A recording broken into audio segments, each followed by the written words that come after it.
লাল পিঁপড়া, লাল পিঁপড়া কামড় দিলে খুব আরাম লাগে না? কি লাগে? জলে না?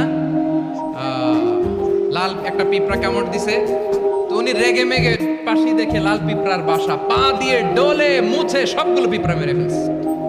এই ঘটনাটা আল্লাহ ঘটিয়েছেন, এজন্য মুসা আলাইহিস সালাম ছিলেন কালিমুল্লাহ, সরাসরি আল্লাহর সাথে কথা বলতেন। তিনি আল্লাহকে জিজ্ঞেস করেছিলেন, আল্লাহ তুমি যখন কোনো জনপদে আযাব পাঠাও, শাস্তি দাও, ওখানকার শুধু জালেমরাই তো মরে না, ভালো মানুষগুলাও মরে, তো আযাব দিবা মুশরিকদের উপর দিবা, অবাধ্যদের উপর দিবা, ভালো মানুষগুলারে মারো কেন? আল্লাহ বললেন, মুসা তোমার যে কামড় দিছিল পায়ের মধ্যে পিঁপড়া, কয়টা পিঁপড়া? একটা পিঁপড়া, তো সবগুলারে মারলা কেন? রেগে মেগে পুরো পিঁপড়ার বাসা ভেঙে ম্যাসাকার করলা কেন?